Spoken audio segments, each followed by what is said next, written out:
രസം പല രീതിയിൽ വയ്ക്കാം അല്ലേ, പക്ഷെ ഞാനിപ്പോൾ വെച്ചേക്കുന്ന ഏറ്റവും എളുപ്പമുള്ള രീതിയിലാണ്. ഭക്ഷണം കഴിച്ചതിന് ശേഷം ഒരു ഗ്ലാസ് രസം കുടിച്ചാൽ ഡൈജഷൻ സൂപ്പറായിരിക്കും. അപ്പോൾ എൻ്റെ ചാനൽ ആദ്യമായി കാണുന്നവർ ദയവേതൊന്ന് സബ്സ്ക്രൈബ് ചെയ്ത് സപ്പോർട്ട് ചെയ്യണേ. വീഡിയോ ഇഷ്ടപ്പെട്ടാൽ ലൈക്ക് ചെയ്യണേ, ഷെയർ ചെയ്യണേ, കമൻറ്റ് ചെയ്യണേ. അപ്പോൾ ഇതിന് വേണ്ടത് ഒരു 8-10 ചുവന്നുള്ളി, ഒരു 5-6 കുരുമുളക്, ഒരു 9 വെളുത്തുള്ളി, ഒരു നെല്ലിക്ക വലുപ്പത്തിൽ പുളി, പിന്നെ ഒരു 1/4 ടീസ്പൂൺ ഉലുവ കൂടി ഞാൻ ഇടുന്നുണ്ട്. പിന്നെ നമുക്ക് വെജിറ്റബിളായിട്ട് ആകെ ടൊമാറ്റോയും മല്ലിയിലയും മതി. അത് രണ്ടും ഞാൻ അരിഞ്ഞു വെച്ചിട്ടുണ്ട്. 2 ടൊമാറ്റോ എടുത്തിട്ടുണ്ട്. നമ്മളിതെല്ലാം ചതച്ചെടുക്കണം. ആദ്യം പറഞ്ഞ ചേരുവകളൊക്കെ ചതച്ചെടുക്കണം. അപ്പോൾ ആദ്യം ഞാൻ കുരുമുളക് ഉലുവ കൂടി ഇടുവാണ്. അത് നന്നായിട്ട് ചതച്ചതിന് ശേഷം അതിലേക്ക് ബാക്കിയുള്ളതും കൂടെ ഇട്ട് ചതച്ചെടുക്കുക.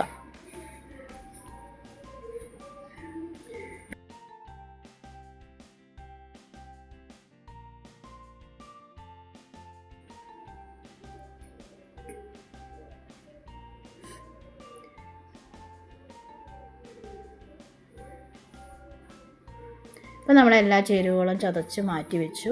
ഇനി നമ്മൾ പുളി എടുത്ത് വെച്ചിട്ടുണ്ടല്ലോ ഒരു നെല്ലിക്ക വലിപ്പത്തിൽ, അത് 1/2 ഗ്ലാസ് വെള്ളത്തിൽ നന്നായിട്ട് മിക്സ് ചെയ്തെടുക്കണം. അങ്ങനെ പുളിവെള്ളം റെഡിയാക്കി വയ്ക്കുക. ഇനി നമുക്ക് രസം ഉണ്ടാക്കാം. അതിനായിട്ടൊരു ചട്ടി അടുപ്പത്തോട്ട് വയ്ക്കുക. അതിലേക്ക് ഒരു അല്പം വെളിച്ചെണ്ണ ഒഴിച്ചു കൊടുത്തു. കടുകിട്ട് കൊടുത്തു. കടുകൊന്ന് പൊട്ടി വരുമ്പോഴത്തേക്കും ചതച്ച് വെച്ചിരിക്കുന്ന ഐറ്റംസൊക്കെ അതിലേക്ക് ഇട്ട് നന്നായിട്ട് മൂപ്പിക്കുക.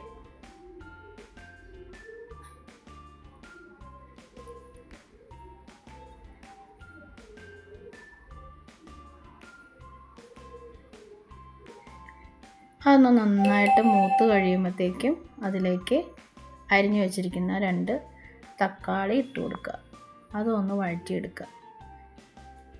തക്കാളി ഒന്ന് ഒന്ന് അവിഞ്ഞ് വരുന്നവരെ വെയിറ്റ് ചെയ്യുക.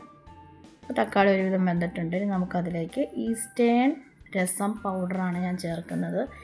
ഏകദേശം ഒരു 1.5 ടേബിൾ സ്പൂൺ ഞാൻ ചേർത്തിട്ടുണ്ട്. ഇതത്ര എരിവുള്ള രസമല്ല. എരിവ് വേണമെന്നുള്ളവർ കുറച്ചുകൂടി കൂടുതൽ രസം പൗഡർ ചേർക്കാം. ഞാൻ 1.5 ടേബിൾ സ്പൂൺ, ഒരു 3 ടേബിൾ സ്പൂൺ വരെയൊക്കെ ചേർക്കാം എരിവ് വേണ്ടവർ. അതിനുശേഷം നമ്മൾ പിഴിഞ്ഞെടുത്ത പുളിവെള്ളം അതിലേക്ക് ഒഴിച്ചു. ഇനി അതൊന്ന് തിളച്ച് കഴിയുമ്പോഴത്തേക്കും നമ്മൾ എന്തോരം ഉപ്പാണ് വേണ്ടതെന്ന് വെച്ചാൽ അതിട്ട് കൊടുക്കുക. അതിന് ശേഷം ആവശ്യത്തിനുള്ള വെള്ളം ഒഴിക്കുക.